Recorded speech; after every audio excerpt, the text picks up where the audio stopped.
ఏంది ఎలక్షన్లు అయిపోయినాయి, మళ్ళీ ఇది అంతా అయిపోయింది, సీఎం అయిపోయినాడు, ప్రధాని అయిపోయినాడు, మంత్రులు అయిపోయినారు, అంతా అయిపోయినాడు, ఇంకా కేతిరెడ్డిని ఇంకా ఏంది చెప్తున్నాడు ఏందని.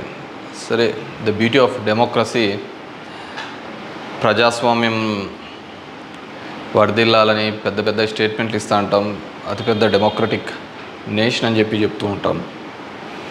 కానీ ప్రతి చోట కూడా ఏం జరుగుతుంది, ఏం జరిగిందని నేను 2014లో చూసా. దొంగ ఓట్ల ఎక్కించుకునే కార్యక్రమం, దాని మీద విపరీతంగా ఫైట్ చేయడం జరిగింది. తర్వాత దాన్ని ఆధార్ కార్డుతో లింక్ చేయాలని తీసుకున్నారు, కానీ మ్యాండేటరీ కాదు అనేది కూడా ఒక లింక్ పెట్టి తీసుకున్నారు. ఎందుకంటే మనకు అలా దరిద్రం ఉంది.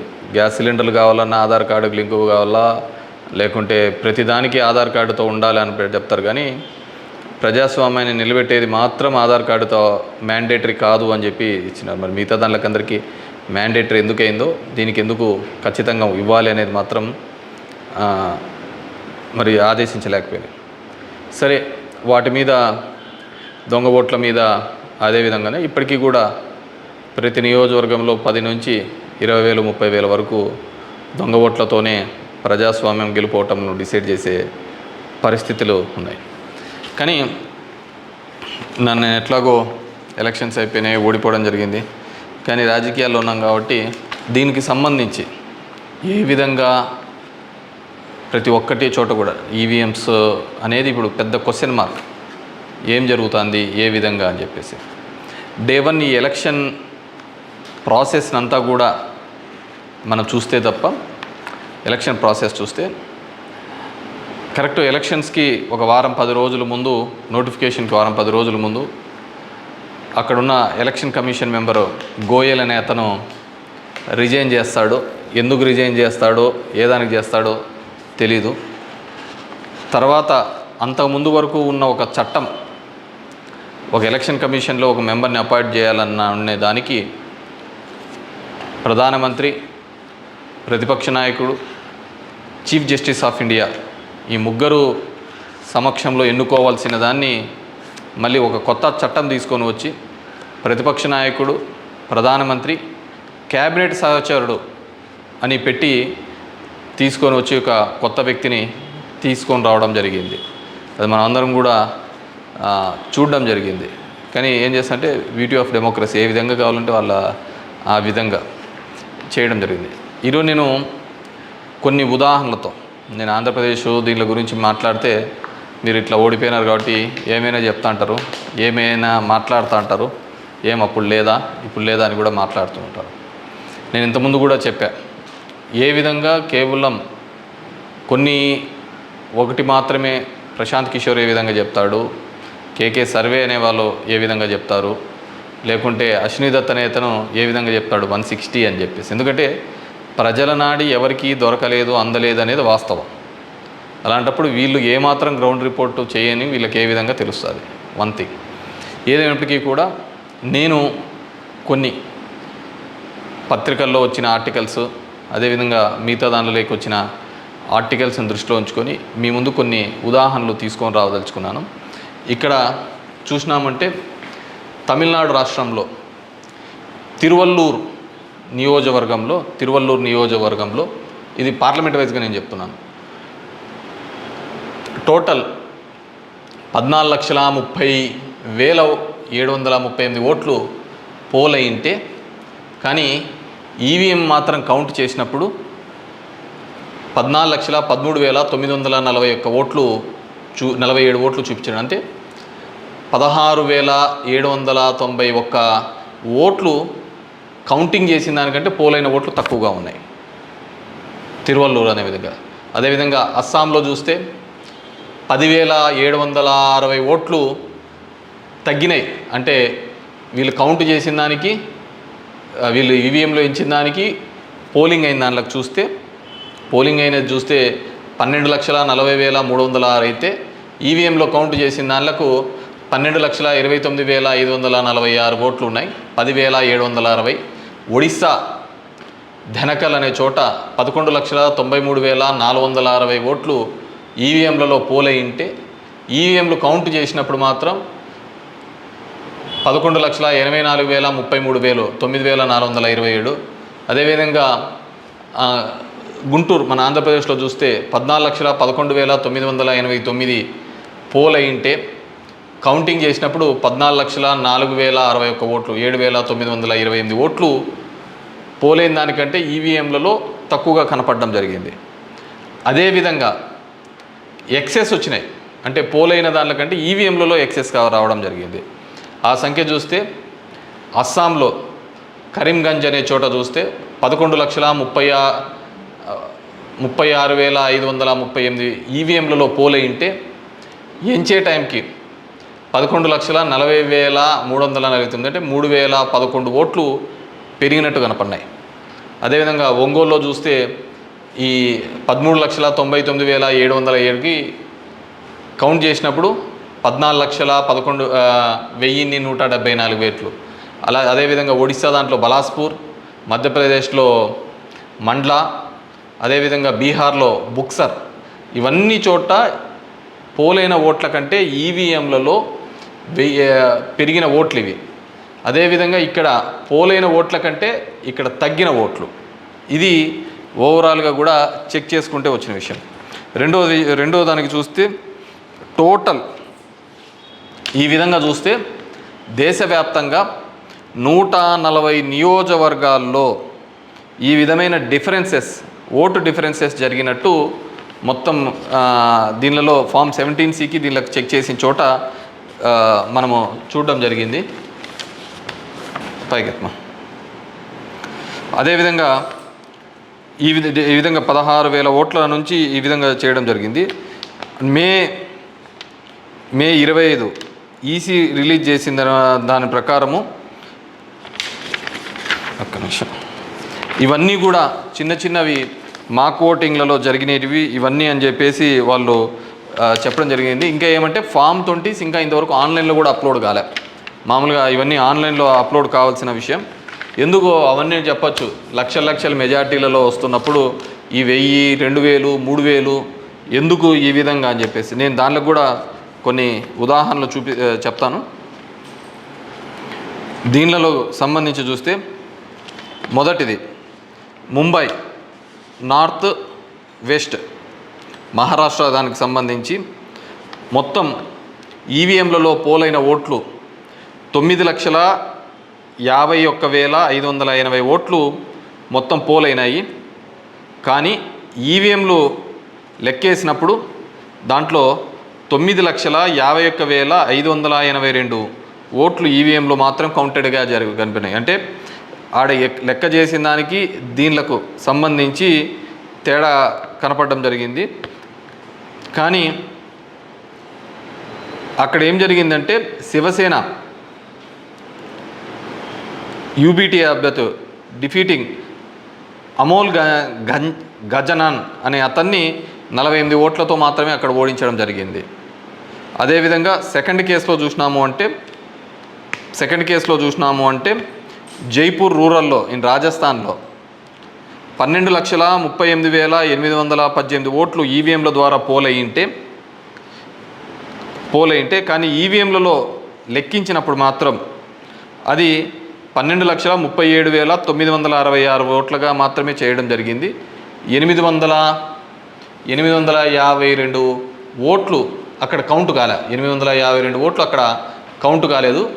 బీజేపీకి సంబంధించిన రావు రాజేందర్ సింగ్ అనే అతను ఈ సీట్ని గెలవడం జరిగింది.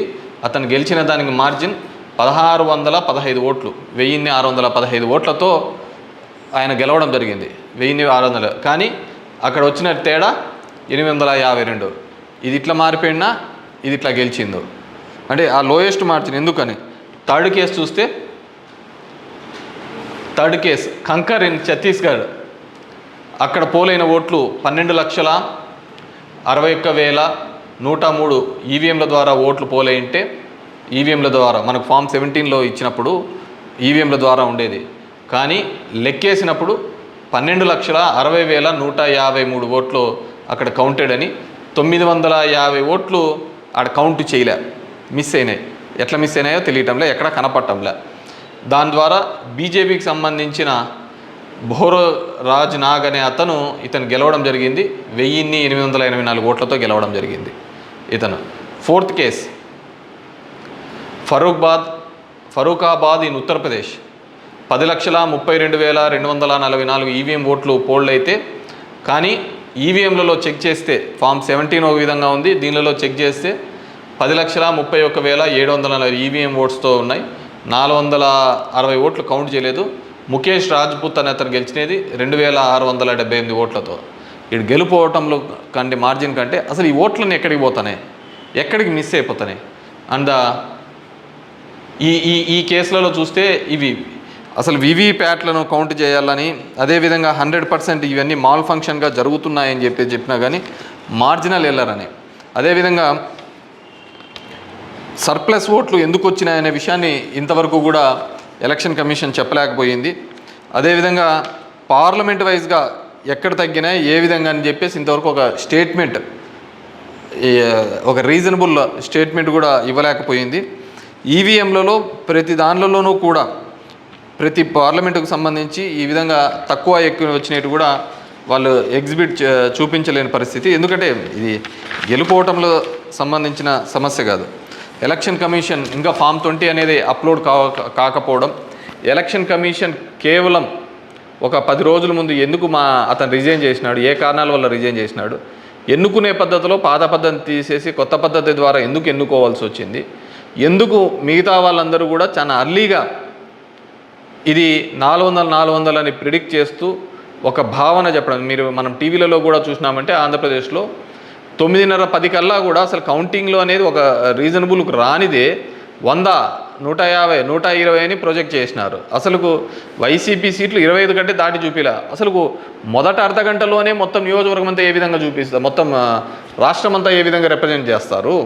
సో ఆ విధంగా రిప్రజెంట్ చేయడానికి ఏంటంటే బేసిక్గా అక్కడున్న ఏజెంట్లు కావచ్చు, అధికారులు కావచ్చు, వన్ సైడెడ్గా పోవడం కోసం ఆ విధంగా చేసినారు. ఆ విధంగానే ఉండడంతో ఆల్మోస్ట్ వాళ్ళందరూ కూడా 10:30 నుంచి బయటికి రావడం మొదలుపెట్టినారు. ఏం జరిగింది అనేది అసలు ఎవరికే కానీ అర్థం కాలేదు.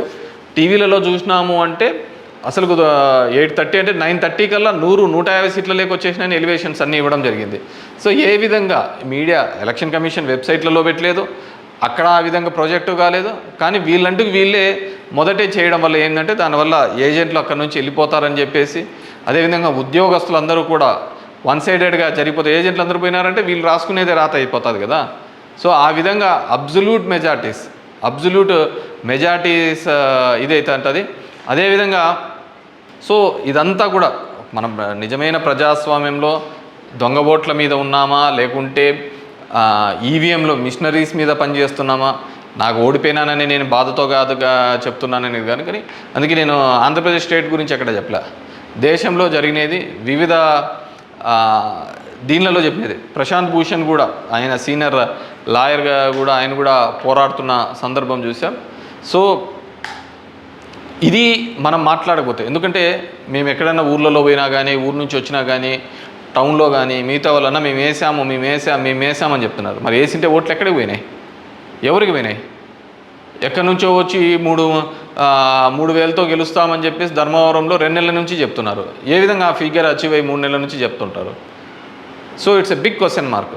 సో దెర్ ఈజ్ కంప్లీట్లీ ఏదో ఒక సెక్షన్లో అయితే మ్యానిపులేషన్ జరిగింది. ఇప్పుడు ఏం చేసేది ఎందుకు కాదు, కానీ జస్ట్ ప్రజలందరూ కూడా మనం అందరం వివేకంగా ఆలోచించుకొని డెమోక్రసీ ప్రజాస్వామ్యాన్ని ఇదే పెట్టుకుంటూ పోతా అంటే మోడీ 3 అవుతుంది, మోడీ 4 అవుతుంది, మోడీ 5 అవుతా ఉంటుంది.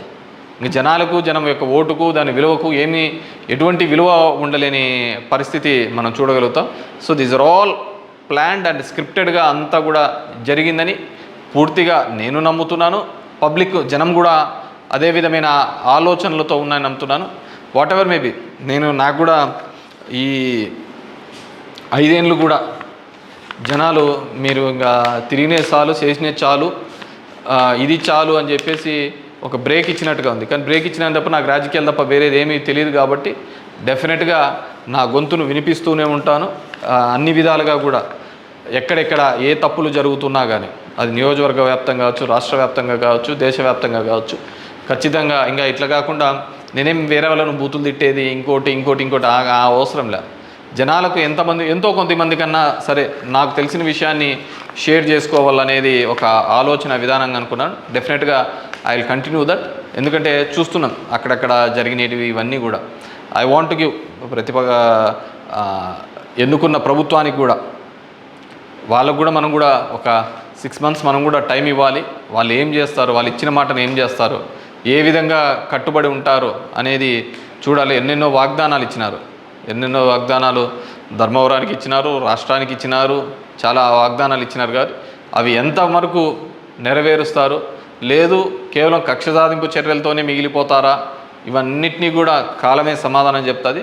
సో అప్పుడు end of the day who is the best అనే పద్ధతికి మనం అందరం కూడా మాట్లాడుకుంటామని చెప్పేసి తెలియజేసుకుంటూ, ఈ ఈవీఎంస్లో జరిగిన ప్రతి ఒక్కటి కూడా మీ దృష్టికి తీసుకొని రావాలనే ఒక ఆలోచన. నాకు తెలిసిన డిఫరెంట్ పేపర్లలో ఆర్టికల్స్ డిఫరెంట్ వాళ్ళు ఇచ్చిన ఇన్పుట్స్ ప్రకారం నేను చెప్తున్నాను. సో ప్రతి ఒక్కరికి ఓటు హక్కు కల్పిస్తానన్న ఈసీ మరి ఇన్ని టోటల్ ఓట్లు వేసిన దానిలో చూస్తే దేశవ్యాప్తంగా 362 నియోజకవర్గాల్లో 5,54,598 ఓట్లు మిస్ అయినాయి, కనపడటం లేదు. అది అంటే అది హెచ్చుతగ్గుల్లో కావచ్చు, దీనిలో కావచ్చు, కరెక్ట్గా రాకుండా అన్ని ఓట్లు మిస్ అయినాయి. మరి ఈ ఓట్లన్నీ ఎక్కడికి పోయినాయి? సో ఇదే పద్ధతిలోనే మొత్తం నడవాల్సిన పరిస్థితే అనేది కూడా మనమందరం కూడా ప్రజాస్వామ్యంలో ఉన్న ప్రతి ఒక్కరు కూడా మనమందరం కూడా ఆలోచించుకొని భవిష్యత్తులో దీని మీద మాట్లాడకపోతే నిశ్శబ్దంగా ఉన్నాము, వచ్చింది మన గవర్నమెంట్ ఎగలాడదామని, ఇంకోటి వచ్చింది ఇది అని చెప్పేసి వాళ్ళు చేసినారు. సరే సదరన్ పార్ట్ ఆఫ్ ఇండియాలో కొత్తగా తీసుకొని వచ్చినారు, కులం మతం అనే దాని మీద రాజకీయం తీసుకొని వచ్చినారు.